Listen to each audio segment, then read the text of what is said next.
Hi, everyone. Welcome to Reflection Podcast, where we inspire, we empower, and we turn real life experiences into stepping stones for success. I love the phrase knowledge is power by Francis Bacon. I am your host, Kuderato Shindera, and I have a topic for you today. It is high functioning depression. Hmm. It is a topic that's often hidden, but it's in plain sight. This is something that most people experience, but few talk about. It is crucial that we start to recognize the signs and understand its impact. So, if you've ever felt like you're going through life on autopilot, you're functioning on the outside, but you're struggling within, this episode is for you. When we hear the term or the phrase depression, we often picture someone who's unable to get out of bed, right? They're struggling to complete basic tasks and they're visibly overwhelmed. But there's another side of depression, one that's much harder to diagnose, and that is high functioning depression. It is when someone appears to be holding it all together on the outside, but inside they're battling a silent, ongoing struggle. Many go through this, but few talk about it or don't even know how to express or to explain how they feel because they are high functioning. What is high functioning depression? High functioning depression often refers to as persistent depressive disorder, PDD, is a form of chronic depression that's less intense than major depressive disorder, but it's still persistent, lasting for 2 years or more in some cases. Hmm. The key is that it doesn't stop people from going about their daily routine, but it does rob them of joy, energy, and motivation. Why did I choose this topic? Research shows that most leaders, students, and high functioning individuals typically battle with high functioning depression. What are the 7 key symptoms? Feeling persistently sad or low, but still going through the motion. 2. Low energy and fatigue despite being productive. 3. Difficulty feeling pleasure or joy. 4. Feelings of worthlessness but managing to hide them. 5. Irritability or mood swings, often without explanation. 6. Changes in sleep patterns or appetite. You either eat too much or you eat too little. 7. A tendency to push through at the expense of mental health. Are these symptoms relatable to you? Let me share a personal story. When I was in college, I was high functioning. I am still high functioning. I'm typically the type that knows what needs to be done and I'll get it done and I'll dive in and do whatever it takes to make sure things are done. When I was in college, I would go to classes, I was working 2 jobs, I was just going and going and going. You couldn't tell that I was probably depressed. And the only time it showed was when I started losing energy during exam period. When it came time for finals or big projects that needed to be done in college, I would often break down and then I would hide in shame because I felt weak because I typically I'm not a weak person, right? So I felt like I had to hide from people at that time. So a lot of friends and family members that were around me did not know that I was dealing with depression. But my depression came from a feeling of worthlessness on the outside, on the inside. I didn't know who I was. I constantly felt like I wasn't making the right choices. I was doubting myself. I was trying to be who the society said we should be. Sometimes felt like I was fat, even though I was not. Um, I felt like I was dumb, even though I was not. Despite being high functioning, I was working at the bank at the time and also worked as a caregiver. I would go to work and excel. I was one of the best teller at the time, but still on the outside felt this I had this feeling of I did not belong. Could not explain it to anyone on the outside. I would go to parties, I would hang out with families and friends, like I said earlier. So you couldn't tell that I was going through what I was going through. On the outside, it looked like I was a student and I was working and I was doing it all. but on the inside, guys, I felt broken and um, I didn't feel good. And I would have moments where I felt dark a lot of times. So, why is high functioning depression so hard to recognize? I'll share three things. There's the mask of functionality. I just shared my story. So, one of the key challenges with high functioning depression is that individuals often appear to be fine on the outside. They go to work, they maintain relationship, and they seem normal to those around them. And because of this, others might not recognize that something deeper is going on. The next thing is the stigma around mental health. There's also a societal stigma around mental health that can make people hesitant to talk about their struggles, especially when they seem to be managing well.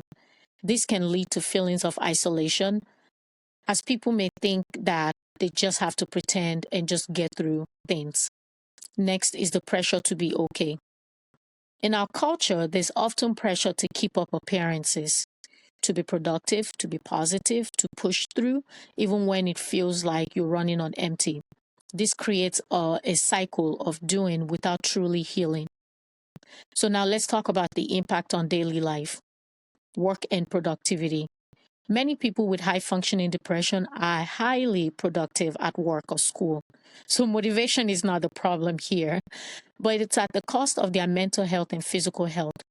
The constant pushing can lead to burnout and sometimes even a breakdown because the underlying emotional pain is never addressed. Relationships. This type of depression can also affect personal relationships. The inability to be fully present with loved ones, the tendency to withdraw, or the feeling of not being good enough can create a distance. Sometimes loved ones don't know how to help or even recognize that something is wrong. Societal perception. Because people with high functioning depression often appear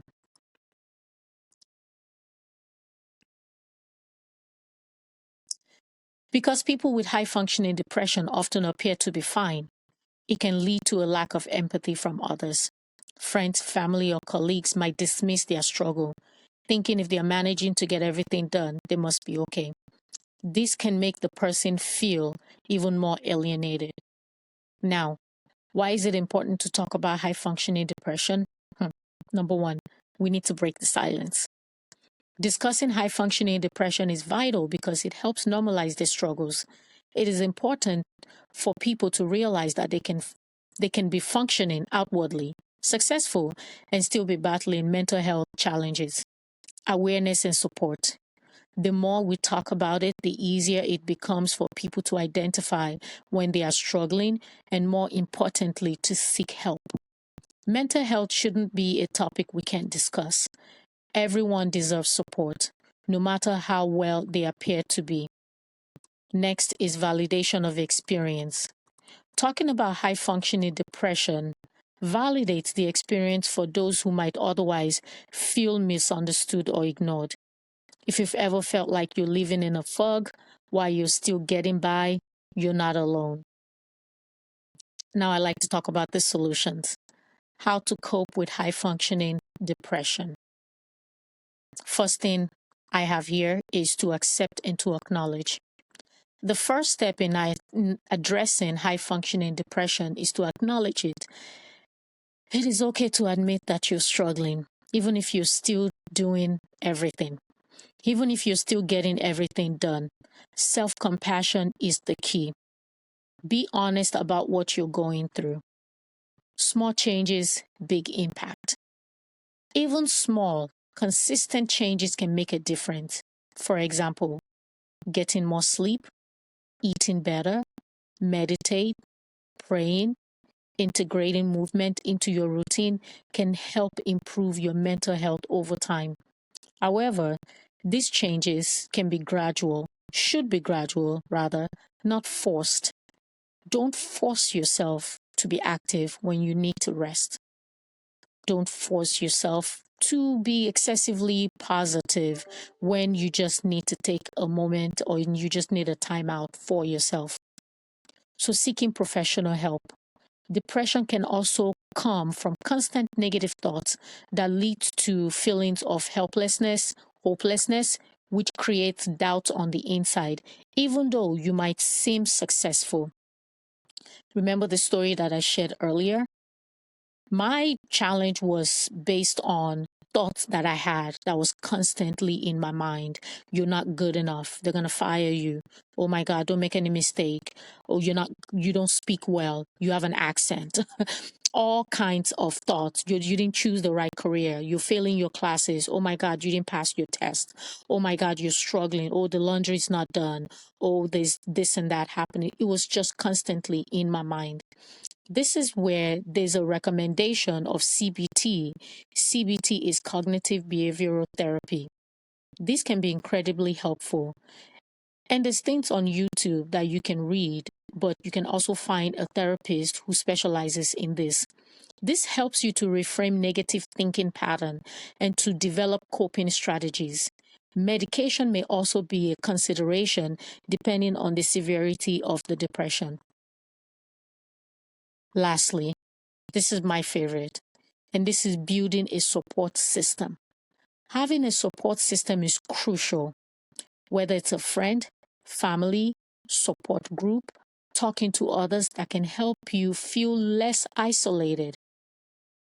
But remember, I said first, you have to acknowledge and you have to accept what you're going through. So please be honest with yourself first, and then the person that you're leaning on as a support system. Remember, you don't have to fix yourself alone. Now, I like to address the church workers, pastors, leaders, supervisors, managers, executives, moms, dads, college kids, high school kids, everybody. We need to be a great support system for one another. Check in on each other, check on your strong friends, check on your weak friends. Whatever way you want to look at it, it does not matter. Just normalize leaning on one another and helping one another, especially individuals who seem strong or they seem to be doing okay. We need to normalize weakness. It takes strength and courage to express how you truly feel, right? Because many people don't want to express that they feel a sense of weakness. But it's okay. It's okay to be weak. It takes courage to say that you are weak. Lastly, high functioning depression is real, and it's okay to not be okay, even if you appear to be managing life just fine. Recognize it, talking about it, and seeking help are all important steps towards healing. After all these steps and you feel you still need professional help, please do so. See your PCP if you have to. Get therapy if you need to. Get medication if it's needed. I want to encourage you to seek help. If you or someone you know might be experiencing high functioning depression, don't hesitate to reach out to someone for support. You're not alone. Now you've received knowledge, you have power. Believe me when I say things will get better. I want to thank you for joining me today. Remember, mental health is just as important as physical health. It is okay to ask for help. Take care of yourself, and I'll see you in the next podcast. Bye.